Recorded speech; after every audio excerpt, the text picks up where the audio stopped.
I'm attorney Gloria Allred. I was the attorney for the family of Nicole Brown Simpson, may she rest in peace, during the criminal trial. The statement that I'm going to make now is my own personal opinion and is not on behalf of the family. Thank you. Today, O.J. Simpson faced the Nevada Parole Board, who was faced with deciding if Mr. Simpson should be granted parole after he was convicted of conspiracy to commit a crime, conspiracy to commit kidnapping, conspiracy to commit robbery, burglary with a deadly weapon, first-degree kidnapping with a deadly weapon, robbery with a deadly weapon, assault with a deadly weapon, and coercion with a deadly weapon. Mr. Simpson had been sentenced to 9 to 33 years for these crimes, and he has been incarcerated for approximately 9 years. In deciding if convicted felon O.J. Simpson should be granted parole, and he was granted parole on some of those charges previously, but not all, the board considers a number of specific aggravating and mitigating factors.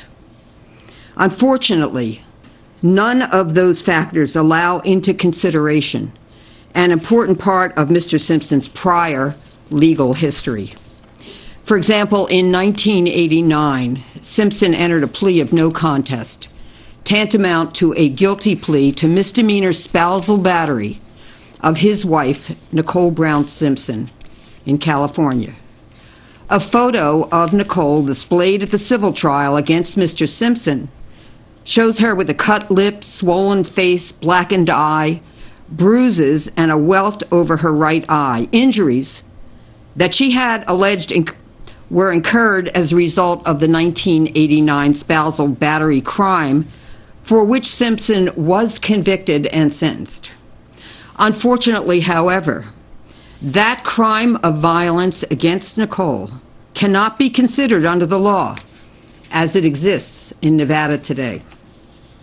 The law should be changed to include convictions of violence against women, even misdemeanors, as factors that can be considered by the Nevada Parole Board.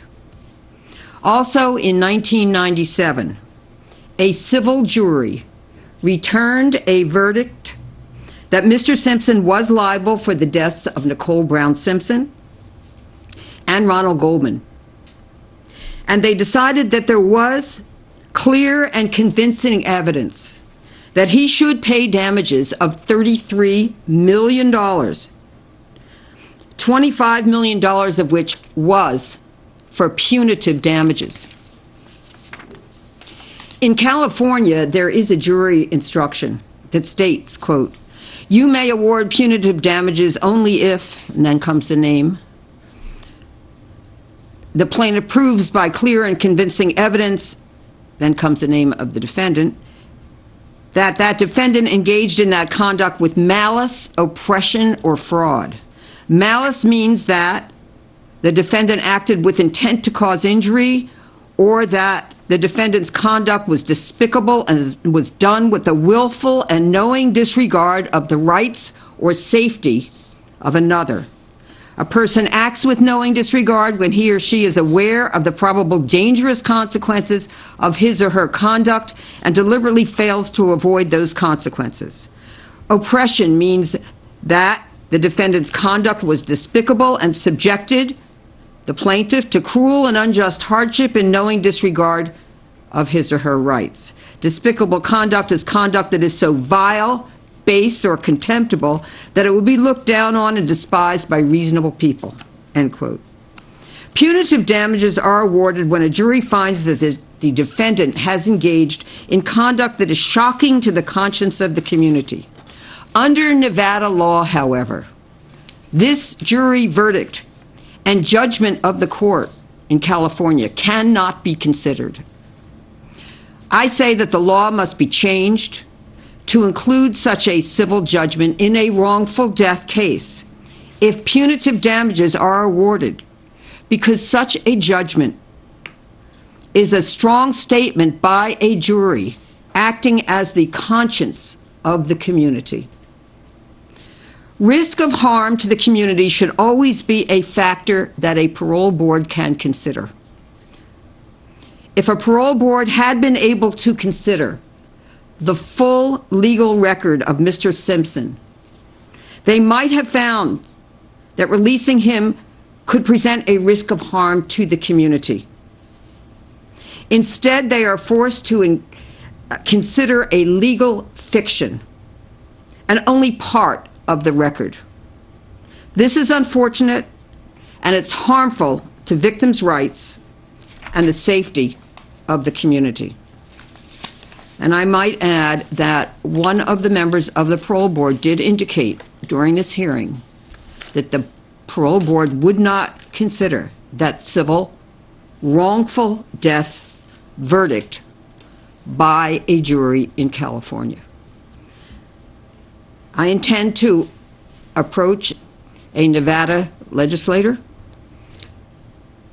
to determine if a legislator in Nevada would be open to adding these factors to the law in Nevada and essentially changing the law.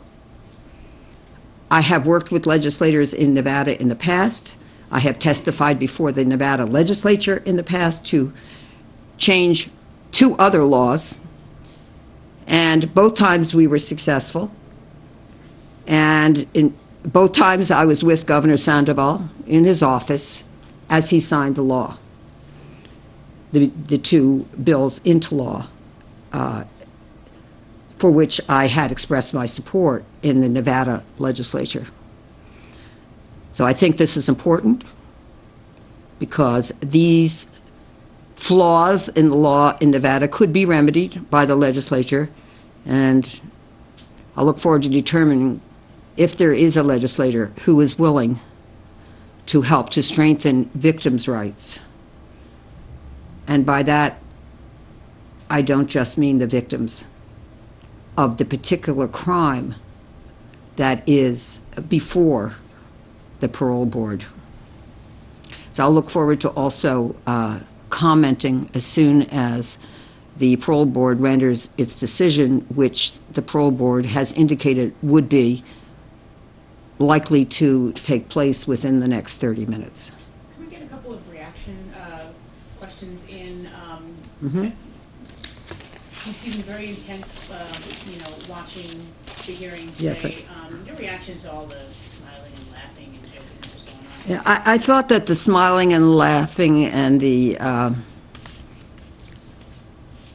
general light atmosphere at times, and the joking and the smiling, which some people might interpret as a smirk, some might interpret as smiling by Mr. Simpson, was really not appropriate given the seriousness of the crimes of which he was convicted and the fact that the risk to the community is something that needs to be assessed in this hearing, and in other words, danger, safety. And I just don't think it was appropriate on the part of Mr. Simpson, and I was troubled that there seemed to be some lightheartedness, at least at one point, by a member of the parole board. What about him saying that he's not a danger? He feels like he's basically lived a conflict-free life? Yes, I note that he said, "No one has ever accused me of pulling any weapon on them." Well, of course, Nicole can't accuse him of pulling a knife, which is also a weapon, because she's dead. And, of course, was not able to speak from the grave, except, of course, through the evidence in the civil lawsuit brought by the estate of Nicole Brown Simpson against Mr. Simpson, and through the evidence in the criminal case, which a jury found was not sufficient to prove guilt beyond a reasonable doubt. But I think that the verdict and the judgment in the civil lawsuit that he killed her, he was responsible, he was liable for the death of Nicole Brown Simpson and for the death of Ronald Goldman, and may he rest in peace as well, is a decision by a jury that he used a weapon to kill them. So it, again, because Nevada law did not allow them to consider that.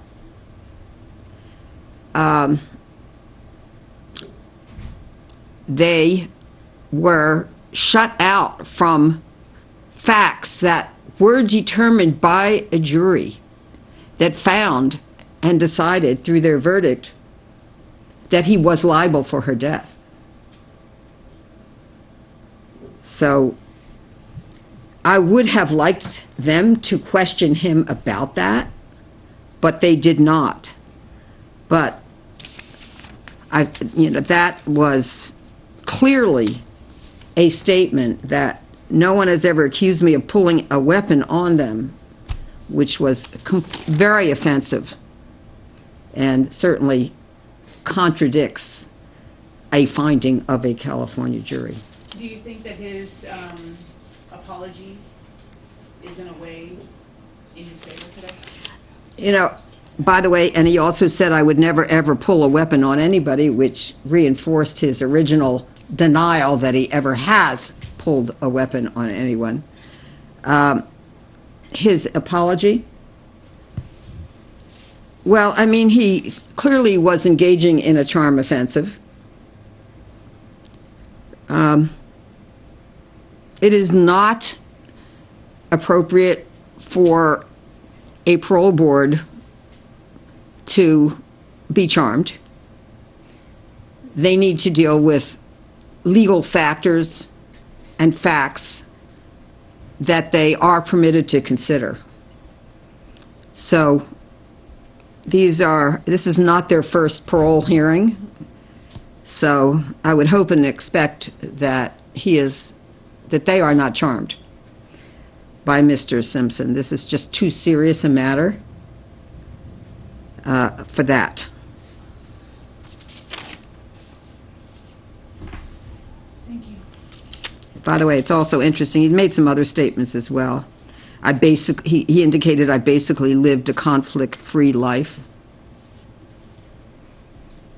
Well, how does one lead a conflict-free life and at the same time admit to a court in a no-contest plea to spousal battery of his wife that in fact he had battered his wife?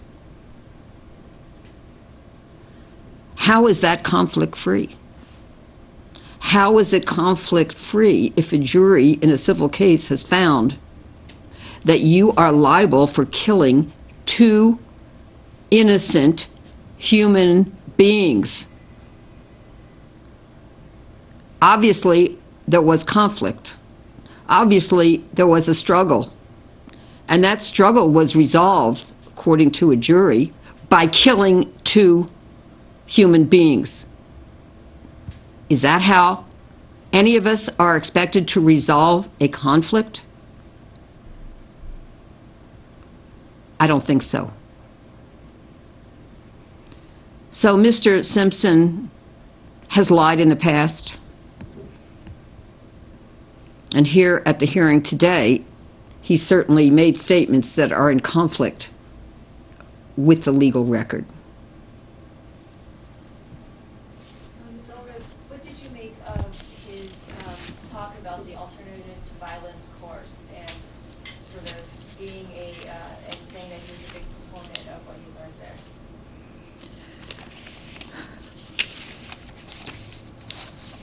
Well, he seemed to talk about the alternatives to violence course as being something that would help him in dealing with his children. Mm-hmm. He's going to have to deal with individuals who are not his children as well. Individuals who disagree with him, who disagree with what he did, who disagree with the criminal case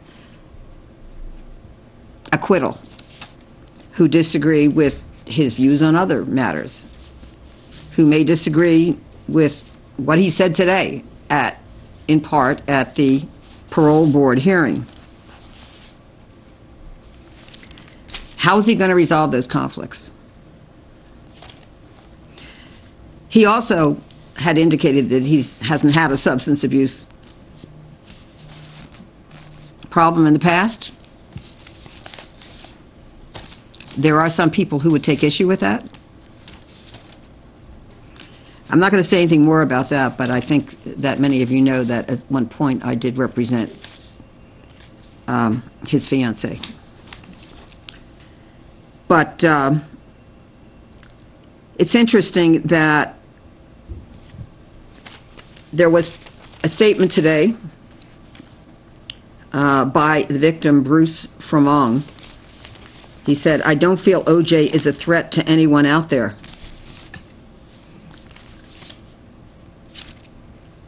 Well, I would hope that he'll be right. But the fact that he, according to a civil jury, killed 2 innocent human beings, and that, according to that jury, was sufficient to award punitive damages to punish him for that because it shocks the conscience of the community, that's his record.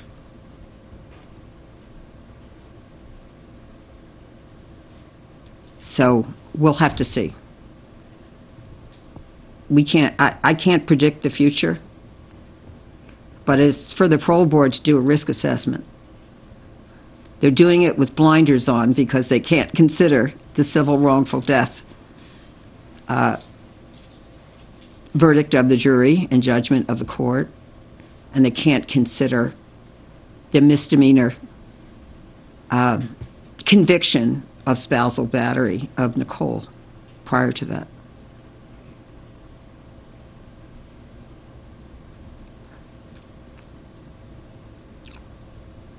So I don't know how his class and anger management has truly affected him, or how long it will continue to have an impact on him if, as, and when he is released from prison.